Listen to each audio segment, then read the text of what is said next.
Cotações de soja em milho têm nova queda na Bolsa de Chicago. Sociedade Rural Brasileira vai à capital federal amanhã para tratar do possível fim da vacinação contra a febre aftosa. E ainda as cotações do café, do algodão e do etanol no dia de hoje. O Mercado do Campo desta terça-feira, 25 de julho, está no ar.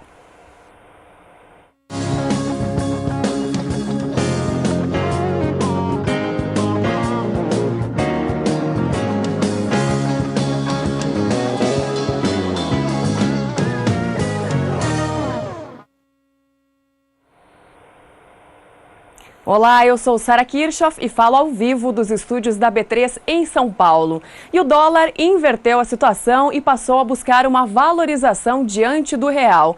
A tendência que nós viemos acompanhando nos últimos dias de uma alta na moeda americana se repetiu também nesta terça-feira. Ontem nós mostramos uma nova máxima do dólar de R$ 3,15 e hoje, mais uma vez, o dólar comercial encerra em alta. Alta, portanto, de 0,66%, encerrando o dia de hoje a R$ 3,16 mais 90. O índice Bovespa, que mede as principais ações das empresas brasileiras aqui na B3, também encerrou a terça-feira em alta.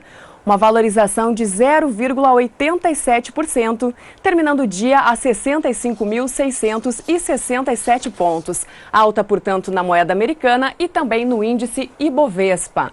Já a taxa Selic deve cair para 9,25% ao ano, ou seja, recuar 1 ponto percentual. O assunto está sendo discutido em Brasília durante o dia de hoje e a reunião continua amanhã. É a reunião do Comitê de Política Monetária do Banco Central. Quem tem mais informações é a repórter Camila Xavier. O comitê está reunido desde o início da manhã para definir o novo índice. O mercado espera que a taxa Selic seja reduzida em 1 ponto percentual, caindo dos atuais 10,25% para 9,25%. De manhã, a diretoria do Banco Central começou uma análise do mercado e, à tarde, a atual conjuntura econômica. Na tarde desta quarta-feira, no segundo dia de reunião, após o estudo da perspectiva da inflação e das alternativas para a Selic, a diretoria do Banco Central define a taxa. O anúncio da decisão será às 18 horas. Para o mercado financeiro, a Selic continuará a ser reduzida em 2017, encerrando o período em 8% ao ano. Camila Xavier para o SBA. E as cotações para o algodão começaram a semana em queda aqui no Brasil.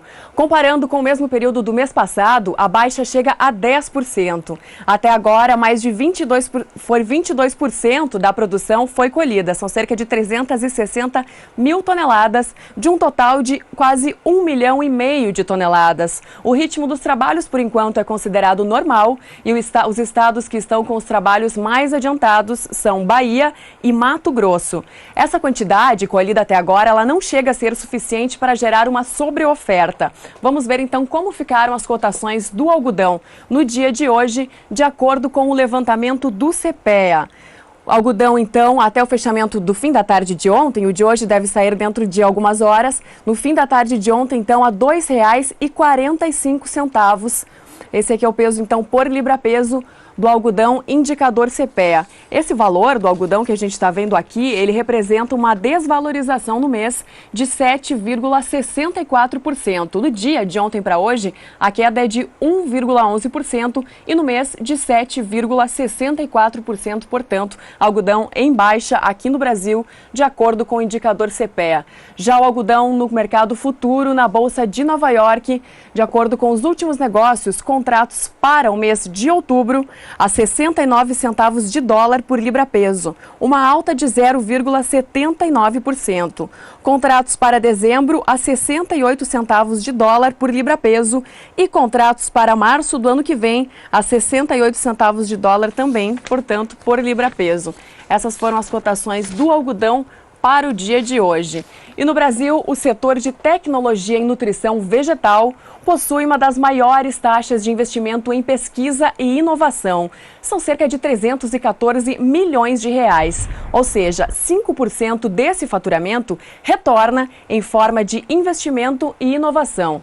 Todos esses dados e muitos outros constam na terceira edição do Anuário Brasileiro de Nutrição Vegetal. Esse material conta com a contribuição de 15 especialistas das áreas acadêmicas e também do mercado. E eu conversei com o diretor de comunicação da Associação Brasileira das Indústrias de Tecnologia em Nutrição Vegetal, Anderson Ribeiro, e é o que você vai ver agora.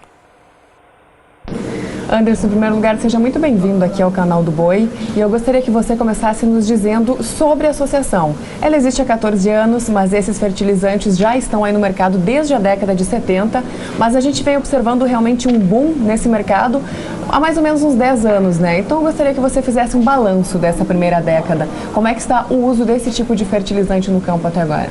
Bom, Sara, uma satisfação poder atender aí mais uma vez ao canal do Boi. E a Bissolo, nesses 14 anos, ela ajudou a organizar o crescimento que esse segmento vem alcançando no Brasil. Então a gente representa fertilizantes foliares, fertilizantes orgânicos, organominerais, substratos e condicionadores. São todos fertilizantes que têm uma tecnologia embarcada, eles têm uma agregação de valor, uma agregação de processos em cima deles. Ou seja, eles levam para o produtor outros benefícios que os fertilizantes convencionais não levam totalmente. Então eles não são substitutos dos fertilizantes NPK, dos fertilizantes convencionais, eles são complementares. Então a ação da matéria orgânica, melhorando a física do solo, a profundidade das raízes, a ação de substâncias úmicas, melhorando o crescimento de folhas, crescimento de raízes, e eles vêm realmente comprovando o resultado. O produtor tem visto o resultado desse tipo de produto e nos últimos 10 anos a adoção da tecnologia ela avançou muito em grandes culturas, como soja, milho, as culturas de HF, e agora a gente está vendo, inclusive, com grandes culturas adotando práticas com fertilizantes orgânicos, que é algo mais novo aí dentro do cenário agrícola. Anderson, você já está aí na sua mão, inclusive, o terceiro anuário que vocês estão lançando sobre este assunto, né? O que ele traz de novidades, o que tem nessa terceira edição aí? Bom, a terceira edição do anuário, ela trouxe, além da pesquisa de mercado, onde a gente fala com mais de 140 empresas, ela trouxe dados e artigos de pesquisadores, de consultores. Então nós temos 15 especialistas falando aqui, trazendo o seu ponto de vista sobre essas tecnologias de fertilizantes diferenciados. Também falamos com 8 grupos de produtores, 8 grandes produtores que a gente tem aqui no Brasil, cooperativas, agronegócios, agroindústrias, e que eles avaliam positivamente os fertilizantes. Então eles enxergam nesses fertilizantes especiais benefícios, além da questão de produtividade, também qualidade. Então um exemplo interessante, Sara, é a questão de cana-de-açúcar. Então, além de você ter uma área de cana com uma alta produtividade, você poder recolher mais açúcar, você ter um açúcar recolhível em maior quantidade, também é interessante. E os fertilizantes especiais, eles trazem esse benefício. Em determinadas situações, você tem uma produtividade já muito elevada. Utilizando esses produtos, você aumenta a qualidade do seu produto. Perfeito, nós acompanhamos também que o anuário ele traz um levantamento, uma perspectiva, na verdade, de mercado para o setor, com um aumento aí de mais ou menos uns 23%, né? Como que, diante de uma crise, vocês conseguem ter essa previsão aí tão otimista nesse momento? O setor de fertilizantes especiais, por ele ser recente, ele ser um setor que ele está florescendo, ele realmente não experimentou quedas, ele não experimentou restrição de uso. Pelo contrário, mesmo em anos que nós tivemos redução do setor de fertilizantes convencionais, redução do segmento de agroquímicos, o setor de fertilizantes com tecnologia, ele cresceu. E sempre crescemos acima de 2 dígitos. Então a gente cresceu 11, 12, 13%. E esse ano o empresário estava ainda mais otimista quando respondeu à pesquisa e na média dos 5 segmentos que nós representamos, ele reportou 23% de segmento, sendo que esse 23%, em alguns segmentos, ele é até maior. O caso de organominerais é um caso interessante que as empresas enxergam que pode crescer até 30% esse ano. Então, realmente um otimismo bastante forte para o ano, que agora, no segundo semestre, é onde grande parte do negócio acontece, nós vamos confirmar se esse otimismo ele vai se realizar de forma integral. Mas, no mínimo, nos piores anos, nós observamos crescimento na casa de 12%, 13%. Então, menos do que isso, o setor dificilmente crescerá. Ele também acaba, então, de certa forma, ratificando, né, a importância desse setor agora aí para o campo. O setor, assim, está num momento de atração de investidores, atração da pesquisa, grandes fundos de investimento estão vindo para o setor, empresas tradicionais do ramo de agroquímico, do ramo de fertilizantes convencionais, estão agora tendo também fertilizantes especiais nas suas linhas. Então isso comprova o produtor usando mais, culturas que não utilizavam e empresas que adentram para o segmento. Tudo isso corrobora com esse crescimento que a gente estima para o ano. Perfeito. Anderson, o Brasil hoje nós acompanhamos que ele tem uma grande carência desse tipo de levantamento, de dados oficiais, então é importante, né, que a associação faça esse levantamento para que esses dados sejam mapeados, visualizados, né? Sara, esse ponto é crítico. Quando as pessoas começaram a trabalhar no marketing focado nos fertilizantes especiais, a mensagem geral que havia é que não existem dados oficiais. Então isso era muito frustrante para as equipes de marketing das empresas, para as equipes de desenvolvimento e até mesmo para o investidor. Algum empresário que gostaria de entrar nesse segmento, ele não tinha dados para tomar decisão para entrar no segmento e acabava não investindo por falta de conhecimento, falta de uma informação mais precisa. E a Absolo, nesses últimos 3 anos, através do seu anuário, está conseguindo atender essa demanda. Hoje a gente tem acesso desse anuário de investidores estrangeiros, Estados Unidos, Europa, que já estão vendo no material uma forma de tomar decisão de forma mais segura para a entrada no Brasil e trazer tecnologias, também conhecer um pouco do que as empresas nacionais fazem aqui. Perfeito, Anderson. Obrigada pela sua participação aqui no canal do Boi e sucesso e parabéns aí pelo anuário. Obrigado, estamos sempre à disposição. Tá ok. Nós voltamos ao programa.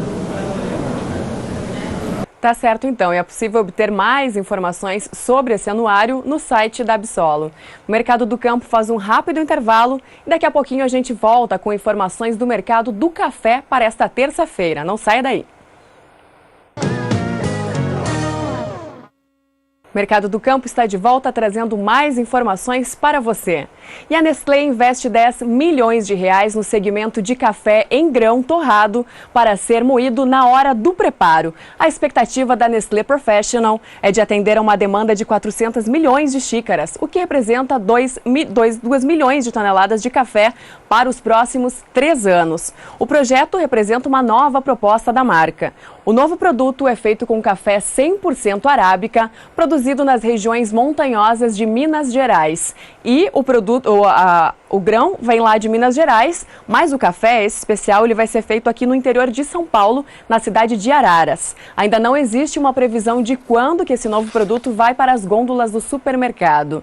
Falando em café, o café Robusta ou Conilon fechou o dia com os preços em baixa na Bolsa de Londres, Fatores técnicos predominaram durante a terça-feira e acabaram influenciando nos preços. Começamos então com a Bolsa de Londres, portanto, café Robusta, últimos negócios, aqueles contratos para julho, então, negociados a $2.118 por tonelada, uma queda de 0,18%. Contratos para setembro a $2.100, com queda também de 0,14%.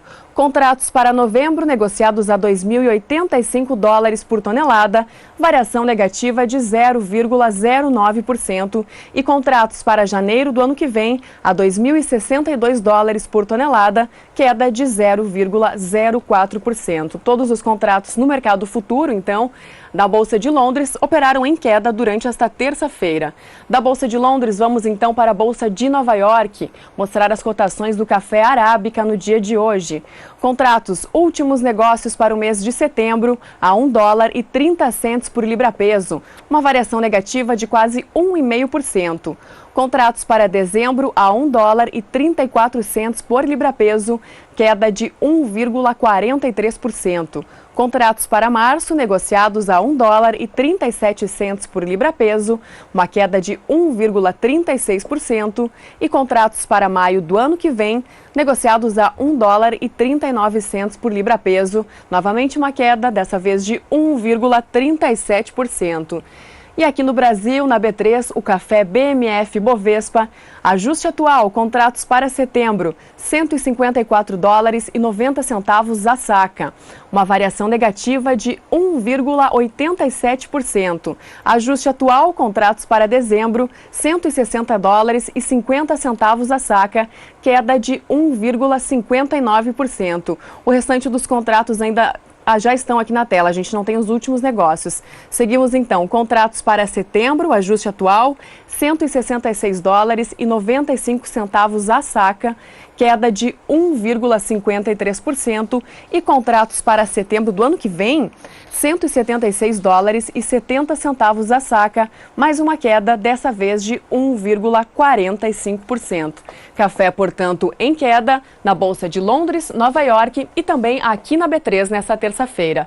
Das cotações do café, vamos para a previsão do tempo nos estúdios da Somar com Juliana Rezende. Agroclima, oferecimento Biomatrix, sinal verde para alta qualidade em grão e silagem de milho.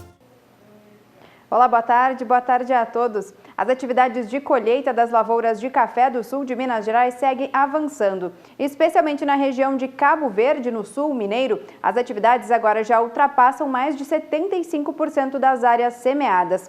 Os índices de umidade do solo nas regiões do centro-sul do país estão em declínio, especialmente entre centro-oeste e o estado de Minas Gerais. Isso por conta desse tempo mais seco e dessa falta de chuvas. Os próximos 5 dias ainda serão de tempo mais seco na maior parte do centro-sul do país. Apenas chove de maneira bastante isolada no Nordeste mineiro e também no Espírito Santo. Agora, durante o segundo período é que deve voltar a chover, mas somente no sul do Brasil.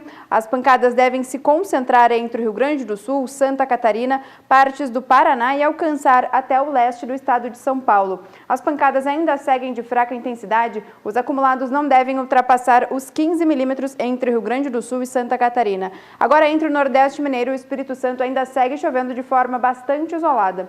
Na maior parte da região sudeste e também do centro-oeste, o tempo ainda segue firme até o dia 4 de agosto. Durante o terceiro período, essas pancadas de chuva ainda seguem frequentes na região sul do país. Ainda segue chovendo entre o Rio Grande do Sul, Santa Catarina, Paraná, alcança até o sul do Mato Grosso do Sul e agora essas pancadas de chuva acabam se espalhando pelas áreas litorâneas do sudeste. Nas demais áreas de Minas Gerais, São Paulo e também do centro-oeste, a expectativa é de tempo seco, pelo menos até o dia 9 de agosto. E esse predomínio de tempo mais seco, especialmente no interior de Minas Gerais, acaba mantendo as condições climáticas favoráveis para o andamento da colheita das lavouras de café. Volto com você no estúdio.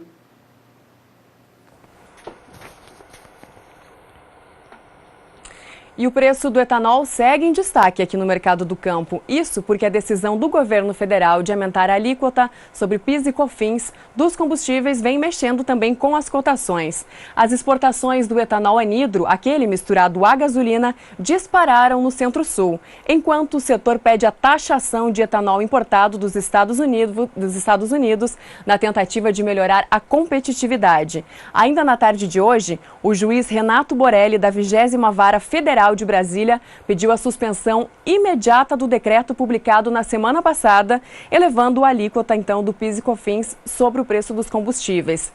O ministro da Fazenda, Henrique Meirelles, esteve aqui em São Paulo durante a tarde de hoje e já anunciou que o governo deve recorrer dessa decisão. Dito isso, vamos ver então como ficou o preço do etanol no dia de hoje, de acordo com o levantamento do CPEA, último levantamento, na verdade, que fechou na noite de ontem. O etanol, portanto, apresentou mais uma vez uma alta, fechado em R$ 1.429 por metro cúbico. A gente consegue acompanhar, então, uma curva bem significativa aí, desde o anúncio do governo federal de aumentar as taxações sobre o preço dos combustíveis e hoje, portanto, então, esse último levantamento do CPEA indica para o valor de R$ 1.429 por metro cúbico. Esse é o cenário do etanol hidratado diário, portanto. E atenção, produtor, o Conselho Monetário Nacional autoriza a renegociação das operações de crédito rural de custeio e de investimento por produtores rurais que tiveram prejuízos com seca ou estiagem. Essa renegociação vale para produtores da área de atuação da Superintendência de Desenvolvimento do Nordeste. A decisão foi divulgada pelo Ministério da Fazenda. As instituições financeiras poderão renegociar as dívidas contratadas entre 1º de janeiro de 2012 e 31 de dezembro de 2016, até mesmo aquelas dívidas que foram prorrogadas. O Mercado do Campo faz mais um intervalo e daqui a pouquinho a gente volta com outras informações. Não saia daí.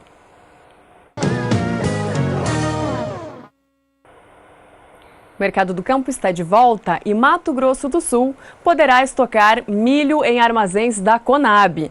A liberação parcial dos armazéns da Companhia Nacional de Abastecimento foi um pedido da Associação dos Produtores de Soja e de Milho do Estado. Ontem nós mostramos aqui no Mercado do Campo o déficit de silos e armazéns nas regiões produtoras brasileiras e hoje então saiu essa medida aí com autorização da Conab. De acordo com a ProSoja de Mato Grosso do Sul, o Estado tem diversos armazéns que estão fechados ou inoperantes. Enquanto por aqui a preocupação é a falta de espaço para estocar milho, em Chicago as cotações do produto tiveram mais um dia de queda hoje. Vamos acompanhar aqui na tela então, milho no mercado futuro na Bolsa de Chicago, de acordo com os últimos negócios. Começamos pelos contratos de setembro. $3,68 por bushel, uma queda, portanto, de 2,12%. Contratos para dezembro a $3,82 por bushel, queda de 2,04%. E contratos para março do ano que vem a $3,93 por bushel, uma queda de quase 2%. De Chicago, vamos para a Bolsa Brasileira. Agora sim, milho BMF Bovespa, de acordo com o ajuste atual, contratos para setembro, R$ 26,02 a saca, uma queda de 0,31%, 290 contratos negociados, hein? Contratos para novembro, R$ 27,95 a saca, novamente uma queda, dessa vez de 0,32%. E contratos para janeiro do ano que vem foram 490 contratos negociados a R$ 28,47, de acordo com o ajuste atual. Milho já apresentando uma leve recuperação, então, nos contratos para janeiro, alta de 0,07%. E contratos para março do ano que vem a R$ 29,74, queda novamente de 0,70%. O mercado foi pressionado hoje principalmente pela expectativa de novas chuvas lá nos Estados Unidos, nas regiões produtoras, nas previsões que apontam para o mês de agosto. Então, as chuvas fizeram com que as cotações do milho operassem em queda no dia de hoje e na soja, agora sim, e na soja, a situação, como a gente consegue ver aqui, também foi bem parecida. Todos os contratos futuros que nós temos aqui no painel apresentam queda, então. Portanto, vamos começar com o mês de agosto. Últimos negócios para a soja, $9,81 por bushel, uma baixa de 1,65%. Contratos para setembro a $9,86 por bushel, variação negativa de 1,64%. Contratos para novembro a $9,92 por bushel, queda novamente 1,78%. Contratos para janeiro do ano que vem, aí sim, recuperando o patamar dos $10 por bushel, fechado então em $10, 1 centavo por bushel, uma variação negativa, portanto, de 1,76%. E o Brasil pretende eliminar em 5 anos a obrigatoriedade da vacinação contra a febre aftosa. A Sociedade Rural Brasileira vai se reunir amanhã com o Ministério da Agricultura para discutir de que forma implantar um sistema de vigilância que traga segurança para os clientes de carne brasileira. Esse assunto foi conversado hoje com o nosso jornalista Walter Pulga Júnior, que entrevistou João Adrien, diretor executivo da Sociedade Rural Brasileira. Vamos acompanhar a entrevista. João, começamos esta semana ainda com a crise da pecuária e temos vários problemas, né? Fundo Rural, que ainda está sob julgamento, decisão, crise política. Bom, a Sociedade Rural Brasileira tem uma agenda nesta semana muito carregada. O que a Sociedade Rural está fazendo daqui para frente. Hoje é quarta-feira, terça-feira, já indo para quarta-feira começa uma briga-luta. Então, Puga, obrigado pelo espaço, boa tarde a todos. Essa semana é uma semana de recesso parlamentar, então as discussões com os membros do parlamento elas estão mais calmas, mas é um momento bastante de reflexão e de encaminhamento com coisas que talvez sejam mais direcionadas ao governo. Então essa semana nossa começou bastante com algumas discussões sobre a crise que hoje assola a cadeia produtiva da pecuária. Nós conseguimos agendar uma reunião no MAPA, no Ministério da Agricultura, Pecuária e Abastecimento, com o Blairo Maggi amanhã. Nesta quarta-feira? Nesta quarta-feira, liderada pelo Nilson Leitão, da FPA, para discutir principalmente, como eu falei, essa crise da pecuária. E depois, na quinta-feira, a Rural estará na Argentina com o Mercosul, com as entidades membros dos países do Mercosul, para discutir a questão da aftosa, que é um tema que tem despertado algum receio de vários países membros. Então, acho que um pouco essa é a nossa agenda essa semana. O Mercosul, o que o Brasil vai defender no Mercosul nessa reunião? Então, Puga, nós sabemos que o governo trouxe bem claramente essa diretriz da erradicação da febre aftosa. No programa dela, o PNEFA, Programa Nacional de Vacinação da Febre Aftosa, existe uma diretriz de acabar com essa vacinação no país. Nós discutimos bastante na Rural essa questão, entendemos que a pecuária no futuro deve ser livre de aftosa, de vacinação, mas a discussão é como fazer isso. Eu acho que a nossa preocupação é que essa sinalização do MAPA ou do programa de governo de acabar com a vacinação gere muita insegurança, principalmente no momento onde a nossa pecuária sofre várias crises. Então, muito o Mercosul quer entender o que está sendo discutido, qual é a proposta e se de fato o Brasil vai querer acabar com a vacinação da aftosa num prazo de 5, ou que seja, se existe um prazo para isso. A nossa visão rural é que de fato a gente entende que precisa ser livre. Agora, como fazer isso que é a discussão. E de fato a gente não sabe se a gente está pronto ainda. Então, 5 anos pelo menos para deixar essa era o programa, Esse era o programa, Essa é a proposta do governo, que a gente não sabe se é factível, a gente não sabe se isso é possível. Então a nossa ideia é levar aos nossos vizinhos do Mercosul que essa discussão do encerramento da vacinação está sendo feita de forma muito estruturada, que não existe qualquer possibilidade disso ser feito sem que haja realmente um arcabouço institucional. Uma avaliação e uma capacidade de governo de agir caso haja foco. Porque se a gente acabar com a vacinação e tiver um surto, como é que a gente vai agir de forma rápida? Então, ou seja, a discussão é muito complexa. E a gente está interessado em saber quem que vai pagar essa conta, caso não haja mais a vacinação. Então, a nossa mensagem um pouco para o Mercosul é para eles acalmarem os nossos vizinhos, não ficarem preocupados, porque não vai ter nenhuma reação do Brasil irresponsável em tomar uma decisão como essa sem que haja toda uma infraestrutura necessária. Então, a Rural, na semana retrasada, trouxe o pessoal do MAPA, liderado pela nossa diretora Teca Vendermini, para entender esse programa de vacinação de febre aftosa e a ideia de erradicar a vacinação. E a gente analisou bem o programa, entendemos que existem ainda várias fragilidades. E nós questionamos muito se o Brasil está pronto para dar esse passo nesse momento pelo qual a gente passa, que essa crise, esse momento é bem delicado. A vacina é realmente um problema para o pecuarista? Então, Puga, é complexa essa questão. Evidentemente assim, ou seja, você tem que vacinar, você tem que trazer o gado no curral, sempre é um problema. É uma mão de obra, é um estresse, é uma perda é uma reação que causa no animal, que gera uma perda de desempenho, ou seja, é um trabalho. Ou seja, o ideal seria não ter isso. Mas a questão será que é pior com vacinação ou melhor sem vacinação? Então, talvez seja um trabalho preventivo que tenha que ser feito. Evidentemente que no futuro a gente entende que não tem que ser feito, só que para isso o arcabouço tem que ser muito bem feito. A estrutura tem que ser muito bem montada. Tem que ser muito bem montada. O que se idealiza, o que se discute é que haja um banco de vacinação, um banco de reserva, caso haja uma emergência, você ter vacinas à disposição, que você imagina, você produzir uma quantidade absurda de vacina numa hora para outra é difícil. Então esse banco tem que existir, só que quem vai sustentar esse banco, quem vai pagar por isso? E aí no fundo a questão assim, o que é mais caro para o produtor? É fazer a vacinação ou sustentar uma estrutura de vigilância caso haja uma emergência? Então assim, a discussão não é simples, mas ela precisa ser feita e ser feita com muita responsabilidade. O Ministério da Agricultura providenciou rapidamente a contratação de 300 veterinários para a fiscalização sanitária e resolver parte, pelo menos, da angústia, né, que o pecuarista vive em função da rejeição da nossa carne lá fora por países como Estados Unidos. 300 veterinários contratados em caráter emergencial resolvem o problema?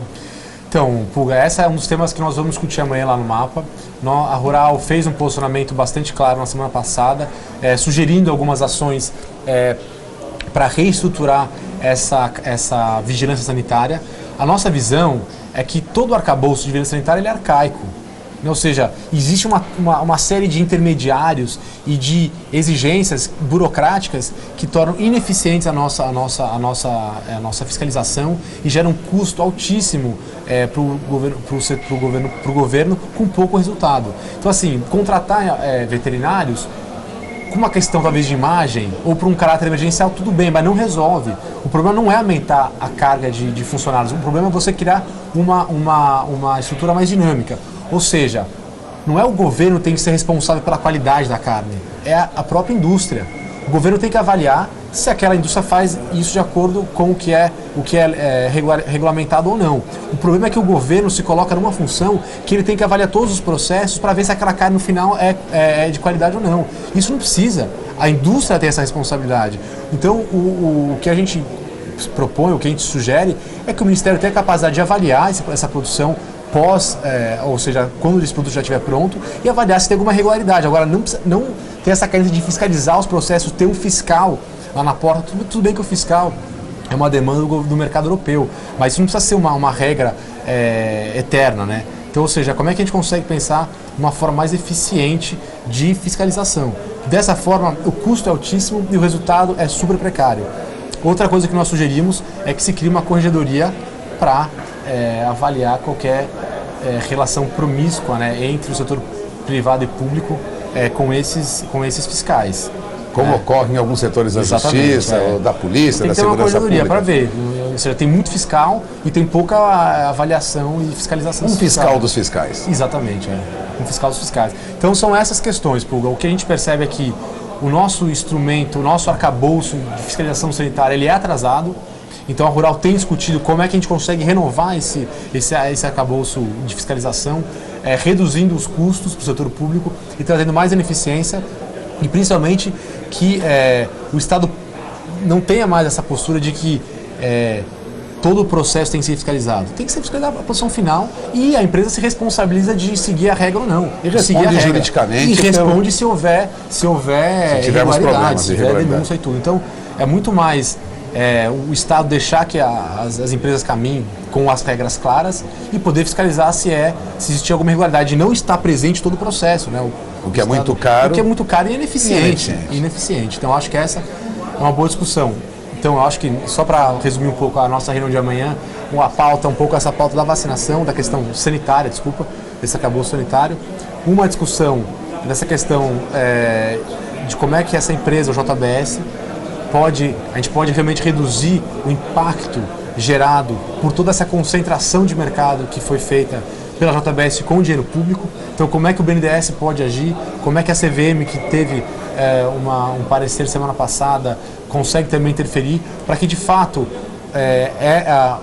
todo o arcabouço que gera em torno da JBS não traga impactos ainda maior à pecuária brasileira e ao produtor rural. Então, acho que essa é um pouco a nossa agenda de amanhã com o ministro e um pouco os temas da semana com relação à pecuária. Bom, agradeço mais uma vez a participação do João Adrien aqui, dando a agenda da Sociedade Rural Brasileira, uma agenda cheia nesta semana, incluindo a discussão no Ministério da Agricultura e também na Argentina, tratando de aspectos no Mercosul, né, sobre a nossa pecuária, a retirada da vacinação no país, que é uma discussão que já passou fronteiras, né, João? Já ultrapassou as nossas fronteiras. Agradeço mais uma vez João Adrien, diretor executivo da Sociedade Rural Brasileira, mais uma vez aqui conosco na B3.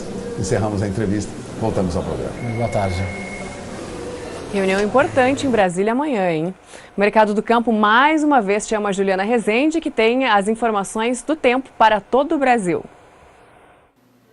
As lavouras de feijão da Bahia já mantiveram um bom desenvolvimento durante os últimos períodos e agora em fase de colheita os produtores estão otimistas em relação à produtividade. A falta de chuvas é que tem acontecido especialmente no interior da região norte e também nordeste. Especialmente nas áreas em vermelho é que a umidade do solo vem declinando por conta desse tempo mais seco. Os próximos dias ainda serão de tempo mais seco nas áreas mais claras do mapa. Pancadas de chuva se concentram tanto no extremo norte do Brasil como também na faixa leste nordestina. Isso ocorre até o dia 30 de julho. Durante o segundo período, esse padrão de chuvas ainda não deve se modificar. As pancadas ainda seguem concentradas tanto no extremo norte do país e no leste nordestino, e o predomínio ainda é de tempo mais seco no interior das duas regiões. O terceiro período ainda deve ser marcado pelo predomínio de tempo mais seco, especialmente no interior do Nordeste e também nas áreas mais ao sul da região norte. Então, esse tempo mais seco, especialmente nas áreas mais ao norte da Bahia, com pancadas de chuva ainda somente de fraca intensidade na faixa leste, não devem atrapalhar o andamento da colheita das lavouras de feijão. Hoje eu encerro por aqui a minha participação. Até mais! Até mais, Juliana. E o Mercado do Campo de hoje fica por aqui. Amanhã a gente volta às 5h35 da tarde, horário de Brasília. Até lá!